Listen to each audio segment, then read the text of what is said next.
the houses in this book,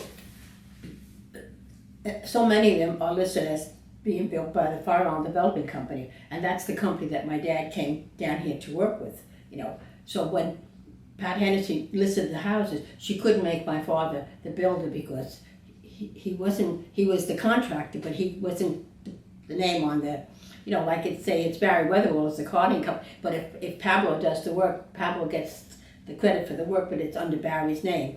So there's so many houses that are by the Firearm Development Company, and my dad copied them in all the village houses, you know, that are that Saltaire frame house kind of. When my dad left in 1950, when he left the Firearm Development Company, the first what year did he leave? 1915. 15. And the first house he built was the Ludlow house, you know. And if you know, it's very much similar to the village houses, you know.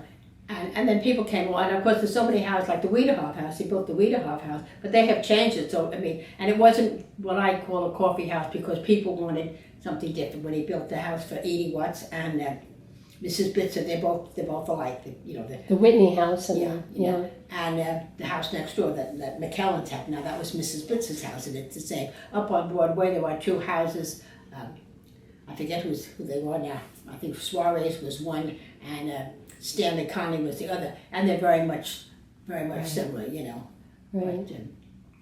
Because he wasn't an architect. I mean, you know, he could draw the plans and all that, but he didn't have the he had his own little way of doing everything, you know. Yeah. Like he built this in, you know, he was great for cabinetry. Storage, and he built all the dresses in the walls in the bedroom, you know.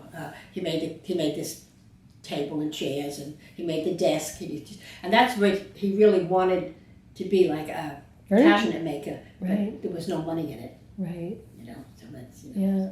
How did he work though? He worked just with a cart, and he had a 2-wheel cart, and that's what I tell my grandchildren. Is the next time you're in church, just look up at that ceiling, and just remember your great grandfather put that ceiling there. I said, and then you look at the house on Bay Palm with all the equipment there, the Hoyer lifts and the you know, I know my father and Henry, I'm sure you and Jim Walk, and I mean, I know my dad. He built a scaffold, and then he built another scaffold.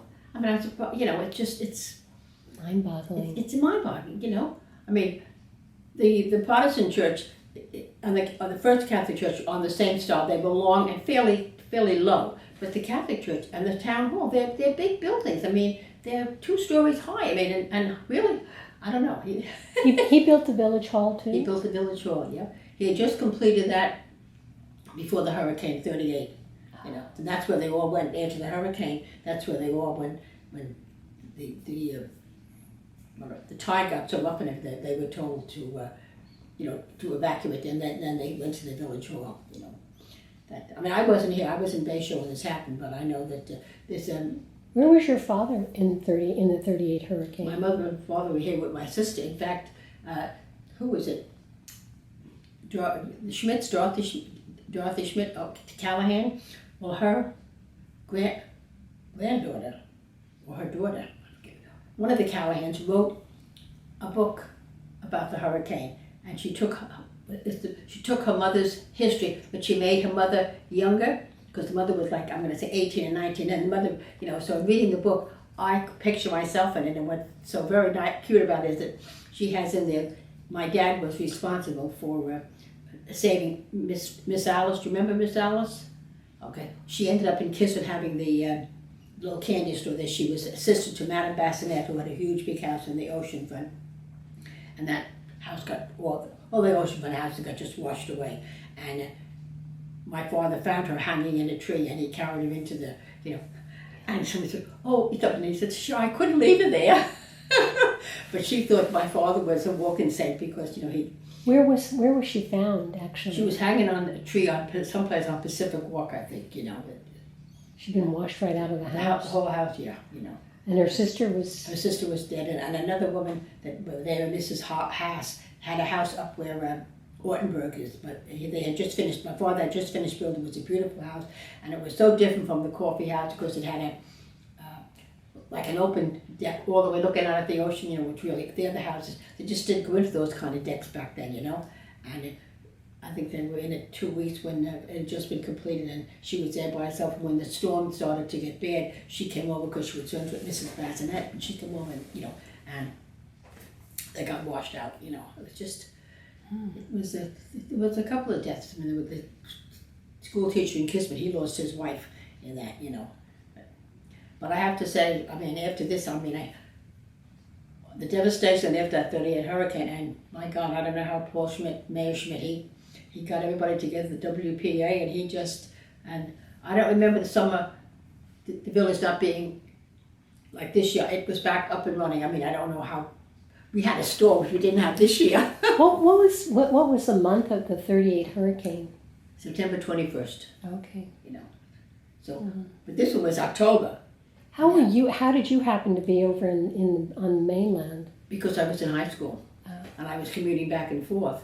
But when the hurricane came, I couldn't come back, and I had an aunt in Bayshore, so I stayed with her, until we could come back, And we weren't allowed back. I mean, my father had to come down and tell whoever was patrolling, I don't remember, that he wanted his children, my brother and I both, so we came back. And we had a little bit of water damage because the wind blew up the doors and everything, but no structural damage like they had through the rest of it. To which house was it? This house? This house was built where his workshop was. When did you come to Fire Island? We came in 48, bought our house in 49. Oh, okay. Yeah, so this was a workshop first. This was a workshop first, and it burnt down. Mm. It burnt down, and how did it burn down? Just electrical fire? No, they didn't have electricity in the shop then. My dad, way in the back, he had a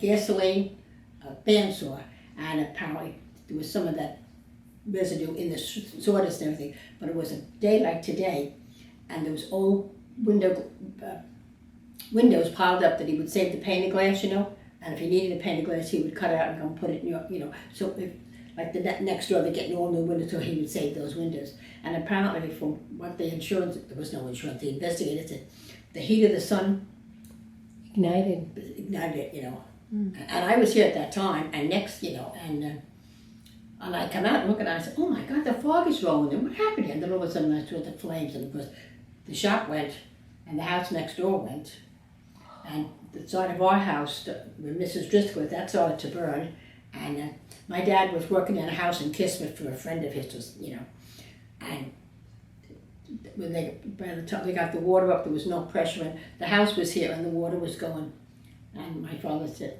I can't do anymore. I can't, because the hurricane had distressed. I can't do anymore. And just then the Coast Guards came with some kind of a electric pump they threw into the water, and when they sprayed it all over. And just 2 years ago, Mrs. Driscoll said to me, I had some work done in the back bedroom, and the contractor told me there must have been a fire because there's a very, very charred wall in that bedroom. Which the house second is house that? down. Okay. You mean before before Helen Kolakowski's Before house? Kolakowski, yeah. Oh, That's where I okay. grew up, Oh, in the Driscoll Yeah, house. Oh. But so she said, I said, oh yeah. She said, I never knew that. I said, well, yeah, there was a fire there, I think it was 1943, 42. And what happened? The house next door was what they call a tar paper shack. It was. Yeah, the Driscoll house. Yeah, That was your. Yeah, whatever. So, Mr. and Mrs. Sugar owned that house, and of course it was then. And I don't know. Back then, they didn't have that kind of insurance, And at that time, they were demolishing houses in West Island because this National Sushi was trying to take it over. So my father suggested to Mr. Sugar, let's go over there and get a shell, and bring it back and put it on. And he said, it'll save you a lot of money, and we'll do. So they went over, and Mr. Sugar said, it's a Mike Coffey house. Said, I know Mike didn't build the outside, but he did all the renovations inside. So I'll have to go take a look at the house next door then. Yeah. But the Sugar house then, they also built then. Then afterwards they built that's a beautiful house too. That's you should walk down there. That's worth looking at. I have looked at it. I didn't realize I went down there. I didn't realize it was such a long walk. Oh my Lord, Yeah. But he has it. Doug has it very nice because he comes over in his boat. He commutes back and forth. What's his name of the new owner? Doug Hasselberg, the Doug and Cat, very nice couple. He owns a big body shop in West Islip or something. But I wouldn't want to live down there. It's a little too isolated. But apparently, and he comes over with the Elvis every night. and they have a place in the back where he can dock the boat and everything. So it's ideal for him, really, you know. And it's a cute. They've done a lot of work on it. It's a nice little house, very nice, you know. Yeah. But So what happened with your life? I mean, you stayed here on the island, and you grew up here on the island. You were born where? Here? I was born in Bayshore, and I came over here when I When was were you? What year were you born? 1924. Okay. And when I came over here, my dad, we were living up on 310 Pacific Walk where the Schlossingers' house is now. The house that was there, that we went out in the hurricane, but I lived there, and I think my dad moved down here in... And your mom was already passed away? 1927, 28, you know. Your mom passed away? She passed away in 1939. Okay. Yeah. Yeah. It's just, but I have some wonderful memories. I have some hard ones too, but you know, Yeah, of course. you kind of push those aside. You push those aside, you know. As I said, I mean, I was very grateful. My dad was with me at home when he died, and my husband was at home when he died. You know, and that's rare nowadays. When did your father die? What year? 1963. 1963. 10 years before my father. Yeah. What happened? Your father died the year after? No, he died in 73. Okay. All right, then the summer of 1960, when I came down in 1964,